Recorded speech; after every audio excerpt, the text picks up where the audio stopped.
Fala, povo! Vamos comentar um pouco da rodada do Campeonato Brasileiro do último final de semana. Vamos passar rapidamente falando sobre todos os 10 jogos que compôs essa rodada da Série A. Começar pelo Atlético Goianiense e Cuiabá, um jogo horroroso, um jogo péssimo. O Cuiabá finalizou 23 vezes. O Cuiabá, lembrando, ele tem o pior ataque do campeonato.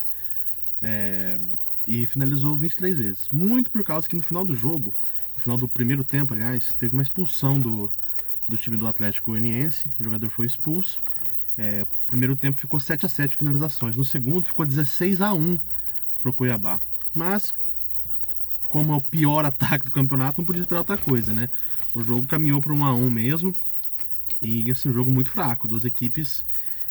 Dá para entender porque o Corinthians ganhou do Atlético Goianiense de 4. Né? O time não é bom. E mesmo jogando sobre seus domínios, o time não conseguiu reagir sobre o pobre, o fraco ataque do Cuiabá, que também não é eficaz, não é efetivo. O Cuiabá, aliás, se não melhorar esse ataque, corre sério risco de brigar para não cair mesmo, como já está, né? Atlético Paranaense e América também, outro jogo horroroso, péssimo, mais um placar de 1-1, mais um empate motorrenho. O Atlético empata muito em casa, o Atlético Paranaense, né? Nos jogos em casa são 11 jogos, 4 empates, 6 vitórias e uma derrota. Então é um time que empata muito dentro de casa. Isso não é bom. Parece empatar contra um time como o América, né? Que é um time que tem um retrospecto muito fraco como visitante. O América como visitante tem 7 derrotas e 2 empates. Venceu apenas 3 vezes. Era jogo para o Atlético Paranaense ganhar, né? E não conseguiu. E um golaço de bicicleta do América, fantástico. Red Bull e Ceará, outro jogo horroroso. Mais um empate, 1-1. Cheio de 1-1, né? Foi difícil para aposta no final de semana, hein? Porque quase ninguém aposta em empate. E quando o pessoal aposta vitória ou empate, as odds são menores. Então, não pagou bem esse final de semana. As casas de aposta agradecem esse bando de jogo horroroso, de time modorrenho que a gente tem aqui no Brasil. E foram 28 finalizações do Red Bull nessa partida. 11 em direção ao gol, e o time do Ceará finalizou 8 vezes, 2 em direção ao gol. O Red Bull sofre muito gol, um time que sofre muito gol, sofreu 29 gols em 23 jogos. O Barbieri, acho o trabalho do Barbieri bem mais ou menos. O time do Red Bull é um time que pode apresentar muito mais do que está apresentando, especialmente jogando em casa contra o Ceará, que não vem numa grande fase, demitiu o técnico há poucos dias. Era para se esperar uma vitória, entendeu? A única coisa legal do Red Bull jogando em casa é a torcida que fica farofeira, zoando o pessoal e fazendo vídeo pro TikTok, porque realmente não adianta nada. O poder de mandante do Red Bull é inoperante, não funciona em nada, não ajuda em nada a equipe. Outro jogo, Fortaleza 1, Corinthians 0. Gente, o Corinthians não dá. Não dá pra oscilação, né? Apesar do Fortaleza estar se recuperando e mostra que vem fazer um segundo turno muito forte, o Fortaleza tem uma das piores campanhas jogando em casa. O Corinthians, como visitante, ele tem 3 empates, 5 derrotas e 4 vitórias. Sofreu 18 gols e fez 12.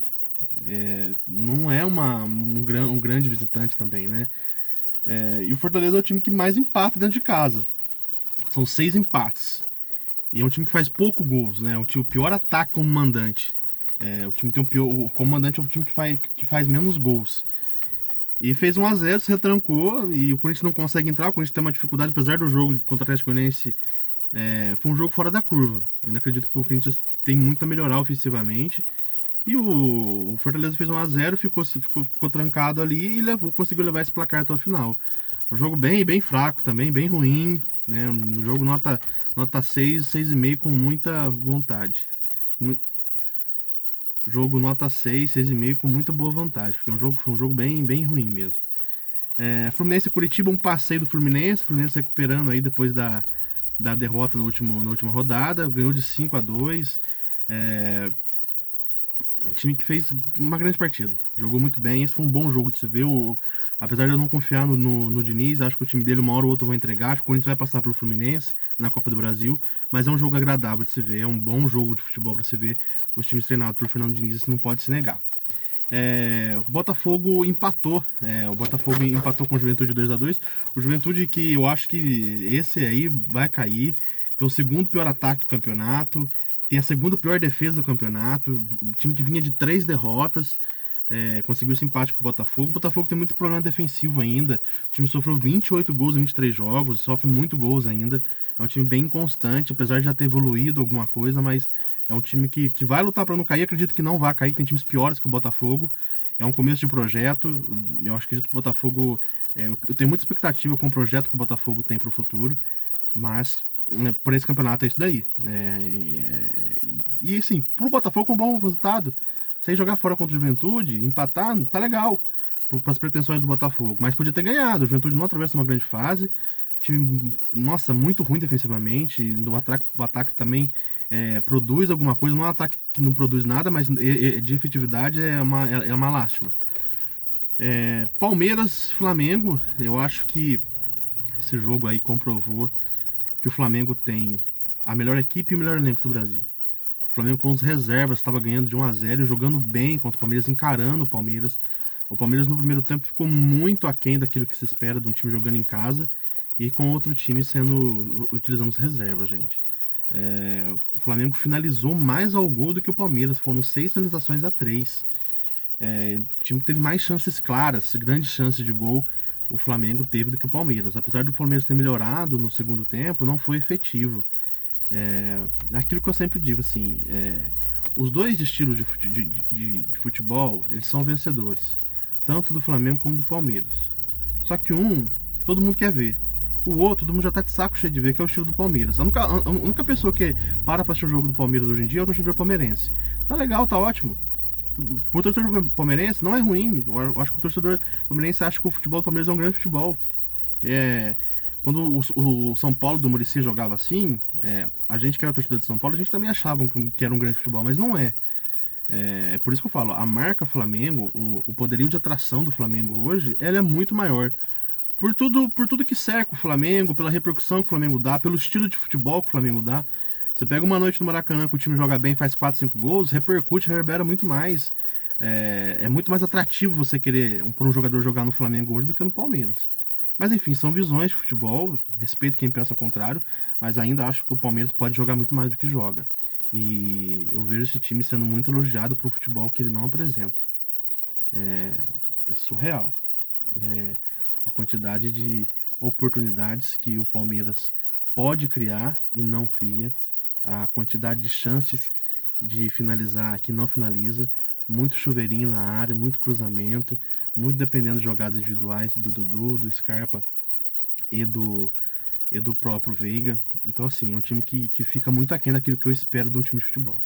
Mas é a visão muito minha. Eu sei que os palmeirenses ficam doidos aí, mas é o que eu vejo assistindo o jogo.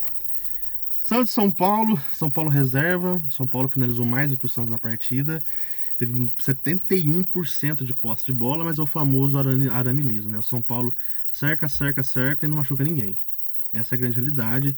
O time titular do São Paulo já tem esse problema e o time reserva que não muda muita coisa em relação ao time titular, porque quando você fala, o time reserva, beleza, o time reserva do Flamengo muda pouca coisa em relação ao titular, mas são níveis diferentes. O time reserva do São Paulo não muda muita coisa titular, mas é um nível bem abaixo. É um time que não cria muito, é um time que no segundo tempo meio que dá uma morrida fisicamente. Então, assim, São Paulo tem muitos problemas nesse brasileiro.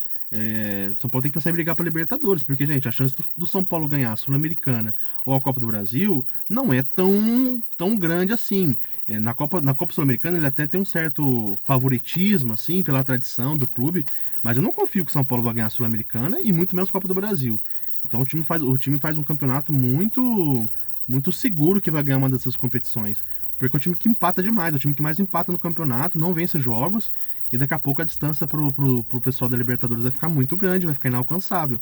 E aí, mais um ano sem jogar Libertadores, é um erro, eu acho que um erro de planejamento muito grande. Eu acho que o São Paulo e o Rogério Ceni deviam repensar essa estratégia de investir nas Copas, porque não tem time para ganhar em 2 jogos de alguns adversários, e a Copa Sul-Americana é uma loteria total, a gente não sabe o que pode acontecer num jogo de final, é um jogo único. É meio complicado essa avaliação que a diretoria de São Paulo está fazendo em relação ao Campeonato Brasileiro. Tem o jogo também do Goiás e do Atlético, fase horrenda do Atlético Mineiro. O Atlético como mandante é um mandante muito aquém, 5 vitórias, 3 empates, 4 derrotas. É o 12º colocado como mandante. Para um time campeão brasileiro, que vem defender o título, ter essa performance como mandante é lamentável. O Goiás é um dos piores visitantes do campeonato, e mesmo assim conseguiu sangrar o Atlético lá. Lamentável a campanha do Atlético, um erro total de planejamento da diretoria. E o time tá fora da briga por título, é pensar em brigar para Libertadores, que até ela tá arriscada. Tá bom? Deixa os comentários aí, pessoal, e vê o que vocês acham o que vocês acharam da rodada do Brasileiro, e a gente vai projetar nessa semana mais as rodadas pro próximo final de semana do campeonato. Tá? O campeonato tá com o Palmeiras na liderança, o Fluminense agora é o segundo colocado com 8 pontos, e o Flamengo, que é o time que eu acho que vai brigar com o Palmeiras, tá a 9 de distância. Com esse estilo de futebol do Palmeiras, é muito difícil o Palmeiras perder o título. Mas eu acredito que a parte física do Palmeiras está começando a pesar. O Palmeiras atingiu o ápice físico muito antes dos outros. E esse ápice não vai voltar mais. O Palmeiras, a tendência é manter e começar a cair. Acho que está começando a sentir um pouco. E isso pode fazer muita diferença, porque o Palmeiras ainda tem Libertadores, o Palmeiras tem um título para defender, e quem está em primeiro e tem um título para defender, fisicamente é muito mais desgastante para quem está correndo atrás. Então eu aposto que talvez a chance do Flamengo está aí, na decadência física do Palmeiras, porque o jogo do Palmeiras se baseia num estado físico e pleno dos seus jogadores. Se esse estado físico e pleno não estiver no seu ápice, as coisas começam a complicar muito, porque o Palmeiras é um time de repertório ofensivo, como vocês podem ter visto nos últimos jogos. Quem assistiu é de um repertório ofensivo um tanto quanto limitado, tá certo? É isso daí, pessoal, um abraço.